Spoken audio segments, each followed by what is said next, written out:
Hello my dear. हम लोगों ने कल अभी तक यानी कि 3.3 का सारे प्रश्न हल कर चुके हैं। लिंक डिस्क्रिप्शन में है या फिर आप प्लेलिस्ट में जा करके अभी तक के सारे चैप्टर का वीडियो देख सकते हैं 3.4 से पहले तक का। माय डियर, हमारा चैनल आप सबको रोज़ 7 बजे आकर के मैथ पढ़ाते हैं, है ना। तो शाम में 7 बजे, ठीक है। आप सब चैनल पे पहली बार आए हैं तो इसे सब्सक्राइब कर लीजिए और रोज़ शाम में 7 बजे आकर के आप क्लास अटेंड कर सकते हैं, जिसमें मैं आपको पूरे सिलेबस अच्छे से हल करके बताऊंगा। तो चलिए आज हम लोग हल करने वाले हैं 3.4।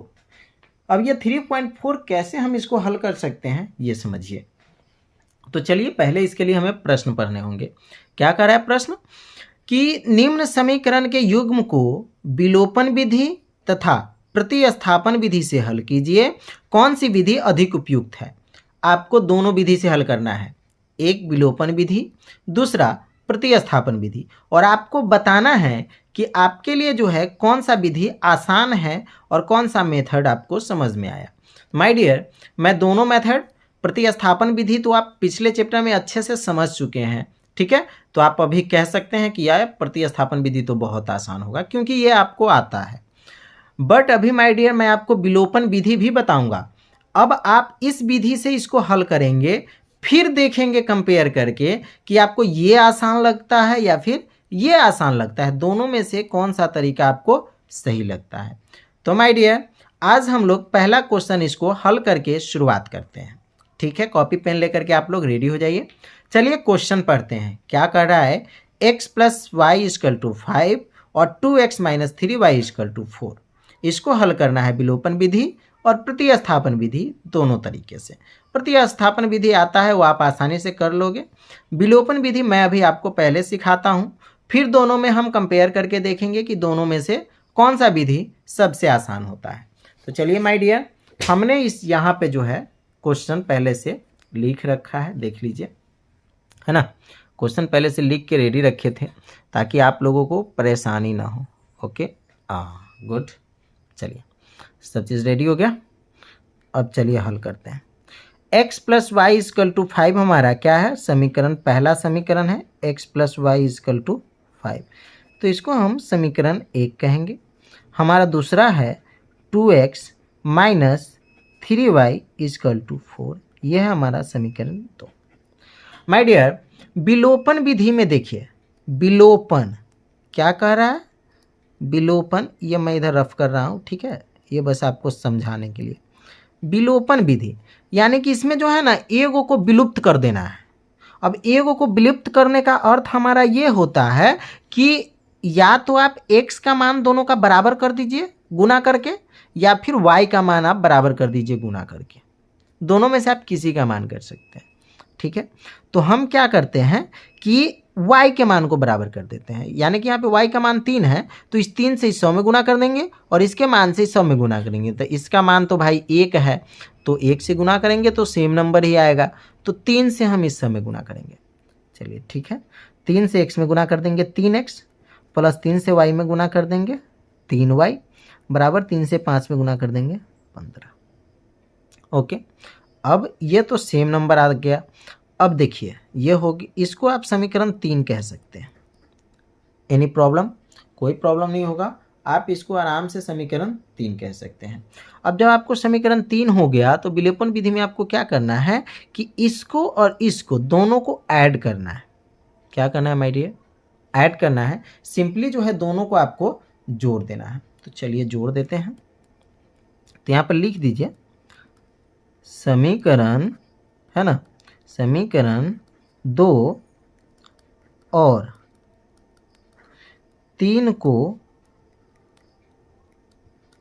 जोड़ने पर, समीकरण 2 और 3 को जोड़ने पर, ठीक है। तो जोड़िए, x को x से 3x प्लस 2x, इसको जोड़ देना होगा, ठीक है। 3x प्लस 2x जो है ये हमारा जुड़ जाएगा। उसके बाद देखिए यहाँ पे माइनस 3y है और यहाँ पे प्लस 3y है, तो प्लस माइनस तो माइनस हो जाएगा। जब भी आप ऐड कीजिएगा तो क्या होगा कि इससे ये ख़त्म हो गया, कुछ यहाँ पे बचा ही नहीं।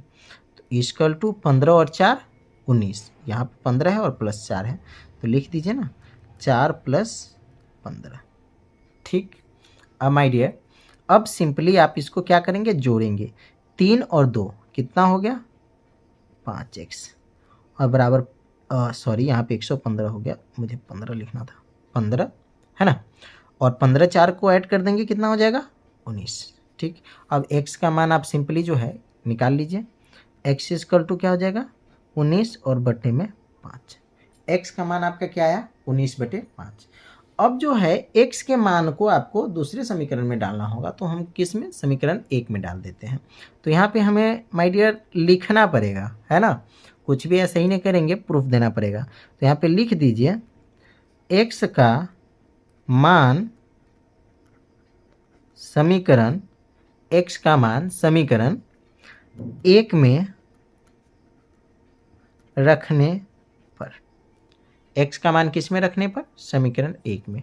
माय डियर समीकरण 1 क्या है, x + y = 5। ठीक है, तो चलिए यहाँ पे लिखते हैं, समीकरण 1 को उतार देते हैं, x + y = 5। x की जगह पे आपको 19/5 रखना है। ठीक है, 19/5 प्लस y = 5। अब y का मान आप अलग करेंगे सिंपली, तो 5 प्लस में है, इधर आएगा तो क्या हो जाएगा, माइनस में हो जाएगा। अब ये माइनस में यहाँ पे देख लीजिए बटे पे घटाव गया, कुछ नहीं नीचे, मतलब 1 मान के आप क्या करेंगे, इसको बटे का घटाव बनाएंगे। तो चलिए बना लेते हैं, हो जाएगा 5, हो जाएगा 25 - 19। ठीक है, 19 में से 25 गया तो 6/5। माय डियर y की वैल्यू कितनी आ गई, 6/5। x की वैल्यू कितनी आ गई, 19/5। तो ये था हमारा विलोपन विधि। ठीक है, आई होप आपको विलोपन विधि समझ में आया। लेकिन इस प्रश्न को जो है माय डियर 2 तरीके से हल करना था, एक प्रतिस्थापन विधि भी कह रहा था। तो ये तो आपने देखा कि विलोपन विधि से हम कैसे हल कर सकते हैं। देखिए कितना इजी वे में हमने किया इसको, एक स्टेप जरा नज़र डालिएगा। यहाँ पे हमने क्या किया कि समीकरण 2 को जो है समीकरण 1 को जो है 3 से गुना करके दोनों को लेवल में कर दिया, फिर समीकरण 2 और 3 को जोड़ दिया, बाकी का मान x का हमको आ गया, y में डाल करके हम प्राप्त कर लिए।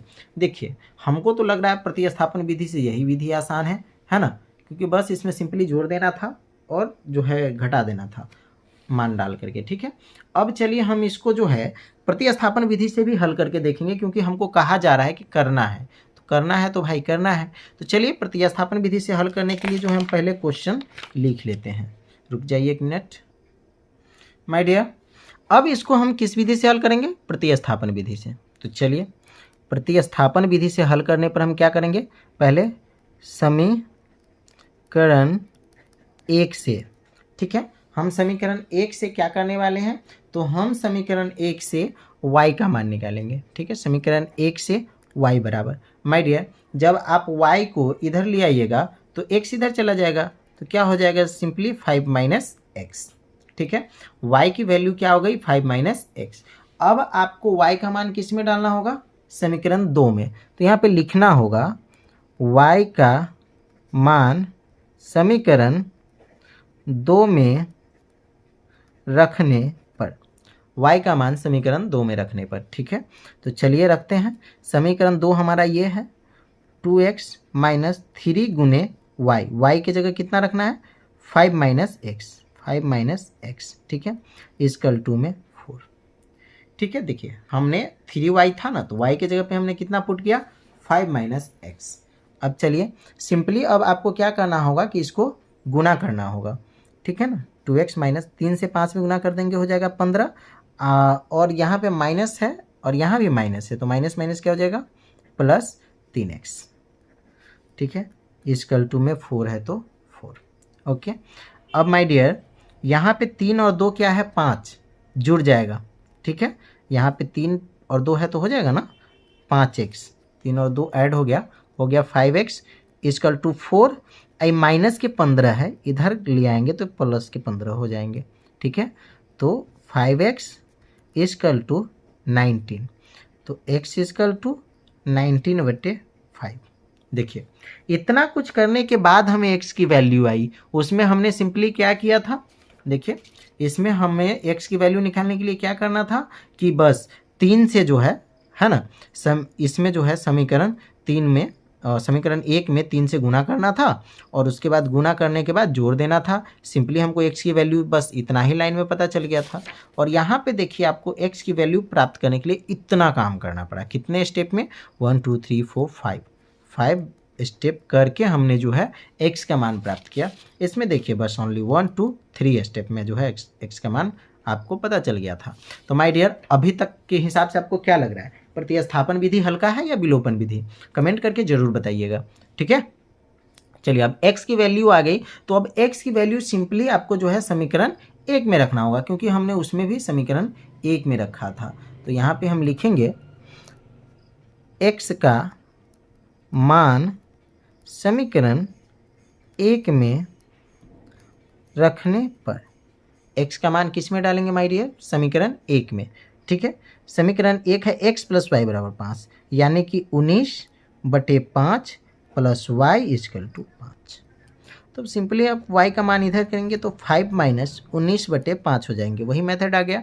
अब यहाँ सिंपली यहाँ 1 समझ के बटा पर के घटाव बना लेंगे तो हो जाएगा 25 - 19 और बट्टे के हो जाएंगे 6/5। वही आ गया y के = 6/5। माय डियर, y की वैल्यू जब ज्ञात करनी होगी तो दोनों में तो सेम ही स्टेप हमें फॉलो करने पड़ रहे हैं, लेकिन मेन हमको ज़्यादा झंझट किस में हुआ है? x का मान प्राप्त करने में। तो माय डियर, अभी तक के हिसाब से तो मुझे लग रहा है कि ये प्रतिस्थापन विधि जो है हमारा थोड़ा डिफिकल्ट है ना, विलोपन विधि से। तो मेरे लिए तो सबसे आसान उपयुक्त विधि है विलोपन विधि। तो आप कह सकते हैं, क्योंकि ये सिंपली आप दोनों लॉजिक देख करके खुद ही बता सकते हैं, खुद ही डिसाइड कर सकते हैं कि कौन सी विधि आसान है। तो मुझे तो भाई विलोपन विधि आसान लगा, इसलिए मैं बताऊंगा कि विलोपन विधि बहुत आसान है और आप लोग भी इसे बनाएंगे और बताएंगे, ठीक है माय डियर। तो चलिए मिलते हैं नेक्स्ट वीडियो में, यानी कि इसके सेकेंड क्वेश्चन में। तब तक के लिए bye, best of luck and thanks for the watching.